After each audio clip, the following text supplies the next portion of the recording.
So, dann gucken wir uns mal das Auto eigentlich mal von außen ein bisschen an.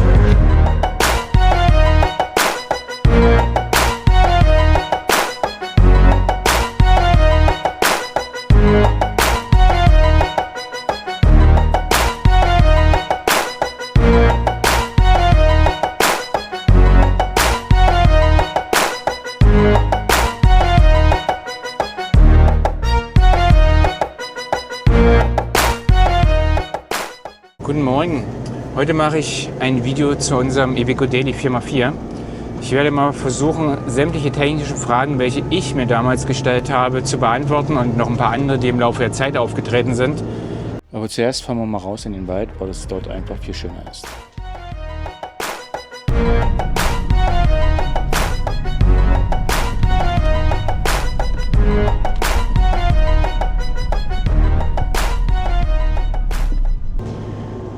Und alles, was ich halt so gefunden habe, ja, konnte meine Fragen, wie gesagt, nicht beantworten. Und deswegen werde ich heute dann mal versuchen, das zu machen. Und dabei spreche ich vom aktuellen Daily 4x4 Modell, der ab 2019 gebaut wurde. Den gibt es in verschiedenen Radständen, in 3 Radständen. Ihr könnt im Internet mal nachgucken, welches das gibt. Ich glaube 340, 370 und 4,12 Meter.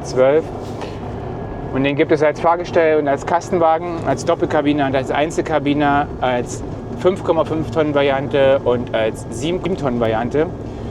Dabei kann man gleich schon mal sagen, dass die 5,5 und 7 Tonnen Variante technisch baugleich ist, bis auf die Rad-Reifen-Kombination.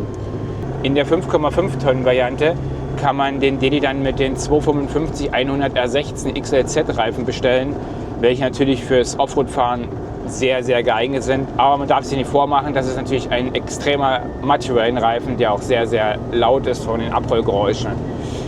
Alternativ kann man in der 7 und in der 5,5 Tonnen Variante die 265 70 R 19,5 Reifenkombination bestellen. Die hat eher so ein All-Terrain-Profil und es ist ja deutlich leiser auf der Straße, hat natürlich auch aber viel weniger Höhe vom Reifen. Ich habe mich hier bei dem Auto für die 255 100 R16 entschieden, in der 5,5 Tonnen Variante, und das ist hier ein L1H1, also kleinstes Dach, kürzester Radstand. Der Radstand ist 3,60 Meter, 65. Das ganze Auto ist 5,60 Meter lang und mit meinem ganzen Umbau ist er 2,88 Meter hoch, so dass er noch in einen High-Cube-Container passt, wenn man containertaugliche Räder anschraubt. Ja, vielleicht mal kurz was. Warum habe ich denn überhaupt dieses Auto gekauft? Wir haben einen Land Rover Discovery, einen 5er, mit dem wir sehr viel unterwegs sind. Ich habe 3 Jungs, einen Hund, eine Frau. Und wenn man campen fährt mit einem Geländewagen mit 3 Kindern, Hund und Frau, dann ist es ist eine Katastrophe. Egal was du machst, du hast nicht genug Platz. Also reduzierst du aufs Nötigste und das wird ziemlich schwierig. Mit Frauen sich aufs Nötigste reduzieren ist sowieso schwierig, weil ja, meine Frau nimmt halt gern dies und das und jenes mit und das ist ihr auch wichtig und das ist ihr auch gegönnt und das passt einfach nicht in so ein Fahrzeug. Hast du noch eine Kühlbox drin und wenn du einen Hund mit hast, da hast du sowieso verloren, da geht gar nichts mehr. Ja, da war halt die Überlegung, was machen wir? Kaufen wir einen Sprinter oder kaufen wir einen Daily? Und die Wahl fiel dann halt auf den Daily, einfach weil er ein echter Geländewagen ist. Der Sprinter ist ein Schlechtwegefahrzeug, mit dem man sicherlich sehr, sehr weit kommt, viel weiter als viele denken mögen. Aber ich wollte halt gern was anderes. Ich wollte gerne einen Daily, weil das ist immer mein Traumwagen gewesen. Ich habe den Platz, ich habe die Geländefähigkeit und der ist halt auch deutlich robuster als so ein Sprinter. Alleine was dieser Wagen leer wiegt und was ein Sprinter leer wiegt, da liegt über 1 Tonne dazwischen. Und diese Tonne ist einfach Material an dem Fahrzeug und das sieht man einfach, wenn man sich drunter legt. Du siehst es überall. Dann gibt es noch ein paar Worte zum Fahrwerk. Das Fahrwerk ist straff, sehr, sehr straff. Mein Wagen wiegt jetzt ausgebaut 4,5 Tonnen. Wenn ich mit meinen 3 Kindern unterwegs bin und alles dabei habe, dann bin ich so bei ein bisschen über 5 Tonnen. Und selbst dort ist das Auto noch wirklich straff. Es ist absolut notwendig, auf jeder Offroad-Etappe, sobald du irgendwo hinfährst, wo der Weg wirklich signifikant schlechter ist, musst du was mit dem Reifendruck machen. Ansonsten ist das Fahren einfach unkomfortabel. Das heißt, Reifendruck reduzieren. Ich reduziere meistens so auf 2,5 Bar und dann ist das wirklich ein viel, viel deutlich besseres Fahren. Viel, viel besser. Aber du musst es einfach machen. Weil wenn du mit deinen 4 Bar weiterhin durch die Gegend fährst, dann poltert und rumpelt es in dem Fahrzeug, weil das Auto einfach zu leicht ist. Und da kommen wir jetzt gleich zum nächsten größeren Baustelle des Dailys, das Fahrwerk an sich. Es gibt so gut wie nichts im Zubehörmarkt für dieses Auto. Du hast halt deine 4 Dämpfer und hinten die Federpakete. Vorne an den Federn, durch die Torsionsfedern kannst du ja nichts tun. Okay, ich habe jetzt Marquardt-Dämpfer eingebaut. Das macht es ein bisschen besser, aber auch nicht wirklich viel. Hinten habe ich, wie gesagt, ein Federpaket von den 3 rausgenommen, sodass es jetzt hinten ein bisschen weicher ist. Also er schlägt jetzt quasi nicht mehr auf die 3. Feder durch, die wirklich sehr straff ist. Und dadurch fährt sich das deutlich komfortabler. Ist aber noch lange nicht auf irgendeinem Sprinterniveau und es ist weit entfernt von irgendeinem Geländewagenniveau. Also ich habe auch noch einen Geländewagen, den Ineos Grenadier. Und wenn man mit dem Grenadier hier lang fährt, dann ist das einfach ein viel, viel sanfteres Fahren. Das ist einfach eine Tatsache. Dafür passt in den Grenadier halt nichts rein. Ist halt so. Ja, was gibt es für Fahrwerke? Ich weiß, dass es von Koni was gibt. Es gibt eine Firma in Deutschland, die macht elektronisch gesteuerte Dämpfer für einen Koni, für den Daily. Die guten Leute wollen da irgendwie 10.000 oder 11.000 Euro für haben. Und das ist utopisch, finde ich. Zumal sie wirklich nur die Dämpfer anfassen und nicht die Federn. Und zu einem Fahrwerk gehören einfach Dämpfer und Federn. Wenn ich nur die Dämpfer mache und die Federn sind weiterhin so hart, dann bringt das einfach nicht viel. Dann gibt es jetzt Öhlins.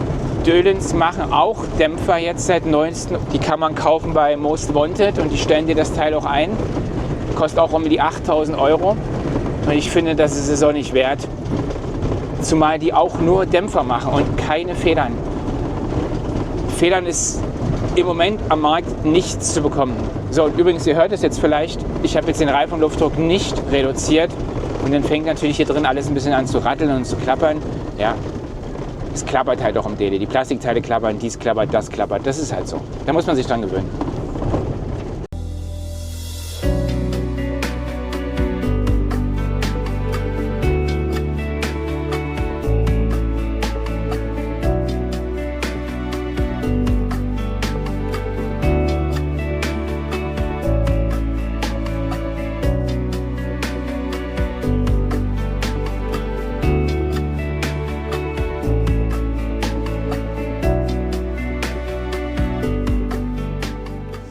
Okay, kommen wir mal zum Thema Zubehör. Für den Daily gibt es so gut wie kein Zubehör. Während du beim Sprinter quasi 400 verschiedene Anbauteile alleine für deine Türen hinten kaufen kannst, gibt es hier gar nichts. Ich weiß, dass es jetzt einige Firmen gibt, wie zum Beispiel Most Wanted, die haben jetzt auch Trägersystem für die Hecktüren, die allerdings an den Scharnieren aufgehangen sind. Ich habe mit den Jungs gesprochen und die sagen, das funktioniert alles.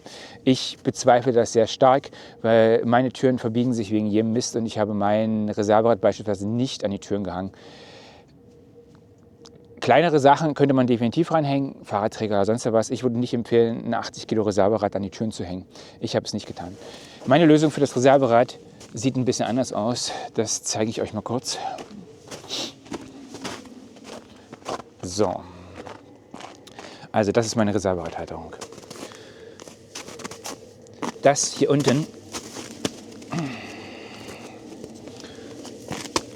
das hier, ist original die Iveco. Das ist der Unterfahrschutz. Wir haben in den Unterfahrschutz hier am Ende quasi Stahl eingeschweißt und haben das ganze Teil gebaut. So. Es wiegt ca. 80 Kilo. Ist berechnet für eine Traglast von ungefähr, eine dynamische Traglast von 400 Kilo. Somit mache ich mir keine Sorgen, dass es mit dem Reserverad hält. Weil das Rad wiegt wirklich 80 Kilo. Ihr seht, wir haben das hier sehr, sehr massiv gestaltet.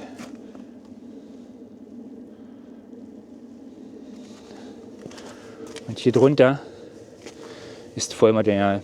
Ich habe verschiedene Verschlussmöglichkeiten. Einmal kann ich das hier verschließen, während des Fahrts. Dann habe ich das dort zum Öffnen und dort zum Öffnen. So, und das werde ich jetzt mal kurz demonstrieren, wie man das Teil aufmacht. Splint hier unten rausnehmen, das Teil rausnehmen, hier aufmachen. Und dann kann man das hier aufklappen. Oh nein, ich habe den Verschluss vergessen. So. klappt man das auf und dann hat man das hier. So. Durch ein Riesenteil. Man muss es auch jedes Mal, wenn man hinten rein will, aufmachen. Aber so ist es halt für mich ziemlich unzerstörbar.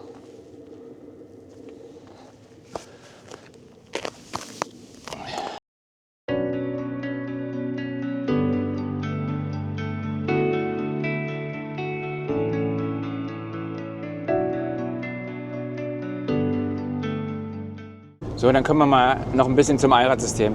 Also das ist ein Permanent-Allrad mit einem offenen Differential, was man natürlich schließen kann. Da mache ich nochmal ein ganz genaues Detailvideo dazu. Das Allradsystem funktioniert wie folgt. Du hast High Range, Low Range, Mittelsperre, Hecksperre und Frontsperre. Und alle Sperren funktionieren nur in der Untersetzung. Das gefällt mir persönlich überhaupt nicht. Ist aber einfach so, kann man nie ändern. Du hast also in die Untersetzung zu gehen und dann fängst du an mit Mittelsperre, danach Hecksperre und Frontsperre, ganz normal.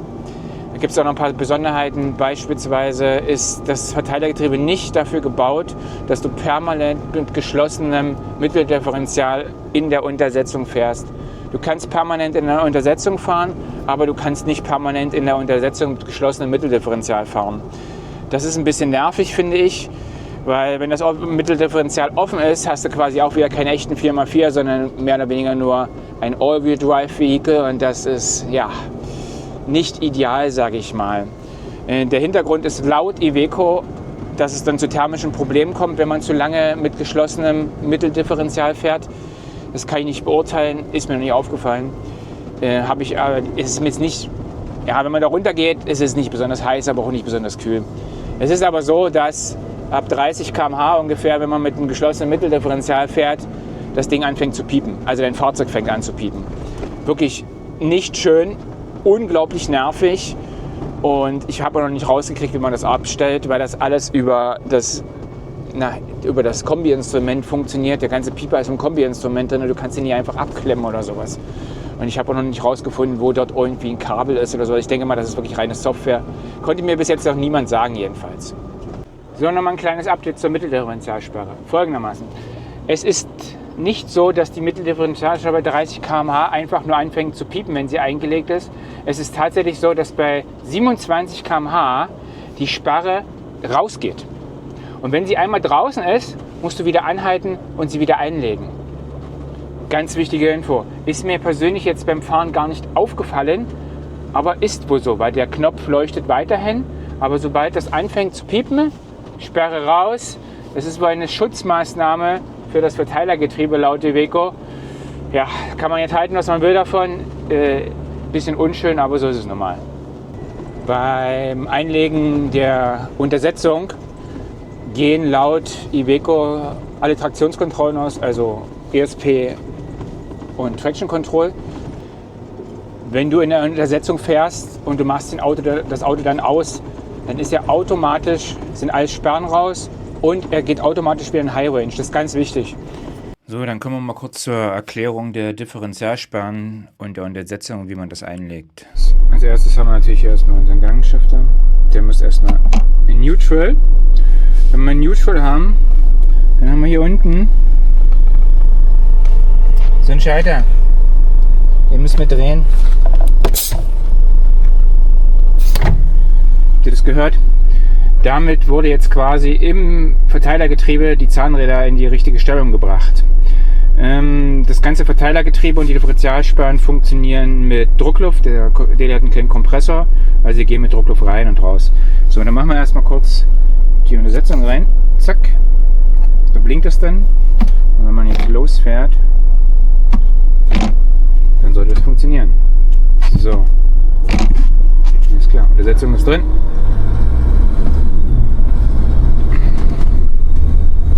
So, jetzt werde ich euch mal zeigen, wie das ist, wenn man hier schneller in der Untersetzung fährt, was das Auto dann macht. Wir fahren jetzt 30, ist alles fein. Also solange ihr die Differentialsperre nicht eingelegt habt, fährt das Auto in der Untersetzung ganz normal. kannst selbstverständlich auch manuell schalten. Brauchst du nur den Hebel hoch und runter machen und dann kannst du die Gänge manuell durchschalten. Da oben sieht man das dann im Display. 5, 6 und so weiter. Macht meiner Meinung nach durchaus Sinn, den Wagen manuell zu schalten. Ja, warum macht es Sinn, den Wagen auch manuell zu schalten? Ganz einfach, weil der Wagen an Stellen schaltet, die du nicht möchtest. Beispielsweise, wenn du einen Sandberg hochfährst, fängt er an, ab einer bestimmten Drehzahl halt in den höheren Gang zu schalten und dann hast du halt Kraftschlussverlust und das möchtest du nicht. Wenn du von Anfang an zum Beispiel im zweiten oder dritten Gang dort hochfährst, dann hast du das Problem einfach nicht. Dann haben wir jetzt die Untersetzung drin, jetzt machen wir mal eine Differentialsperre rein, da müsst ihr wieder in N gehen und dann die Differentialsperre in die Mitte drücken. Und jetzt auch gerade der Kompressor angegangen, habt ihr das gehört? Ich hoffe, man hört es irgendwie. So, und sie ist jetzt quasi ausgewählt, aber immer noch nicht drin. Und sie geht erst rein, wenn sich irgendwas verzieht. Das heißt, du kannst das ein bisschen tricksen. Fahr einfach ein paar Kurven und dann ist er reingegangen. So, zack. Das gleiche gilt auch für die hintere Differentialsperre. Wenn du die Sperren anhast, dann gehen hier ESP aus, Anti-Schlupfregelung. Also es geht fast alles aus, aber es ist nicht komplett aus, das ESP. Aber fast. So, dann machst du nur die hintere rein. So, zack, klack. Und auch die hat sich zwar jetzt selected, aber normalerweise ist das so, dass die erst reingeht, wenn du quasi Schlupf auf einem Rad hast. So, zack. Und die kannst du natürlich einlegen, ohne hier vorher ein N zu schalten, ja. So, und wenn du wieder rausmachen willst, natürlich in der gleichen Reihenfolge, einfach wieder raus, dann fährst ein Stück und dann geht die raus, ziemlich schnell. So. Das gleiche kannst du mit der vorderen Differentialsperre machen, aber ich lasse die jetzt mal drin, einfach um mal zu demonstrieren, was passiert, wenn man jetzt mit der Differentialsperre fährt und man fährt halt ein bisschen schneller. So, jetzt geht's los. Jetzt fängt das Auto an zu piepen und wir fahren jetzt 40. Und das möchte er irgendwie nicht. Das ist das, was ich erst angesprochen habe. Mitteldifferentialsperre wieder rausmachen. Das kannst du ganz einfach auch während der Fahrt machen, indem du einfach drückst. Dann geht die raus. Zack, fertig. So, gucken wir nochmal kurz. Du kannst die allerdings nicht während der Fahrt einlegen. Das funktioniert nicht. Du musst anhalten und das Fahrzeug in N schalten, um die Mittelsperre einzulegen. Das ist auch ein bisschen anders als bei anderen Fahrzeugen.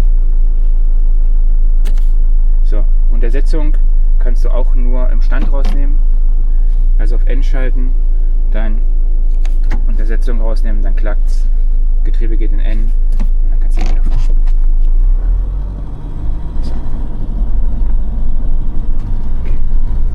So, kurz noch was zu der Garantie bei Iveco. Ich habe mich für eine Garantieverlängerung entschieden bis 60 Monate und 250.000 Kilometer, weil es mir bewusst ist, dass es beim Fahrzeug den einen oder anderen, Schwachpunkt gibt, würde ich mal sagen. Und ich hoffe, ich kann das damit über eine Garantie lösen. Das war jetzt nicht unbedingt so teuer, das hat 2.600 €, glaube ich, gekostet für 250.000 Kilometer Abdeckung und das ist wirklich ziemlich gut. Ansonsten, was gibt es noch zu sagen über die Iveco an dieser Stelle? Die Fahrzeuge haben ein sehr langes Serviceintervall. Es sind 30.000 Kilometer für einen Ölwechsel. Das mache ich allerdings nicht. Ich wechsle alle 10.000 bis 15.000 Kilometer das Öl. Ich finde es einfach besser. Vielleicht fragt ihr euch mittlerweile, warum ich das eigentlich alles in dieser Eiseskälte mache. Aber ich kann euch sagen, der Winter, der hat auch wirklich sehr, sehr, sehr schöne, angenehme Seiten.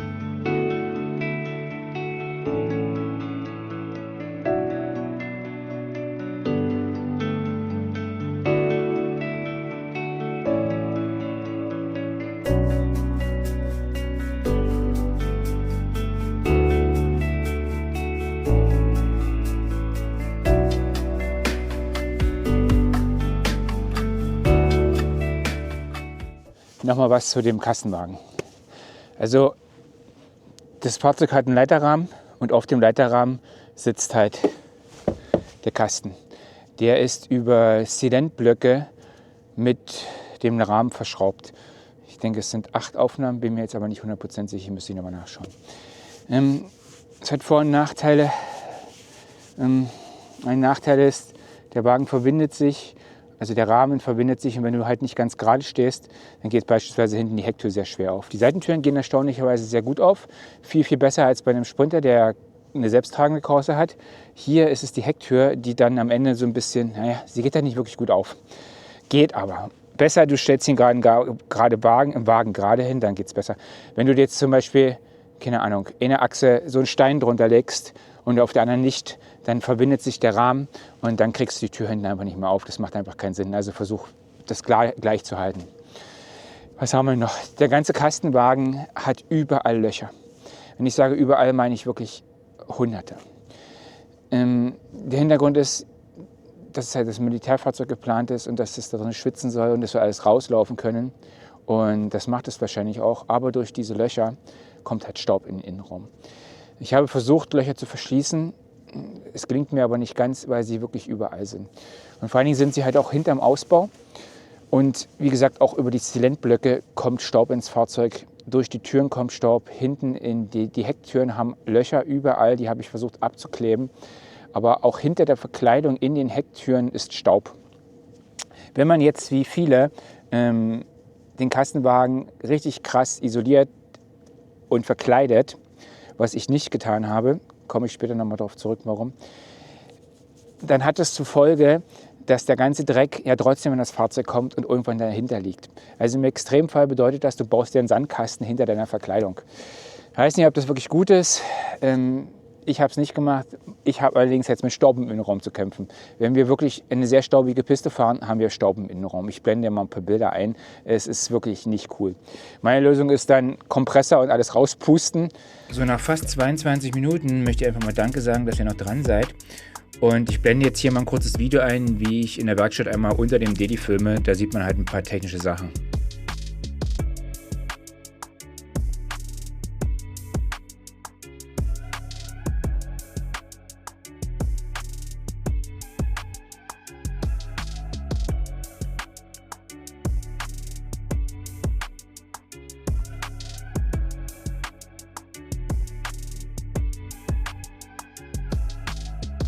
Also das ist das Differential, das ist meine Hand.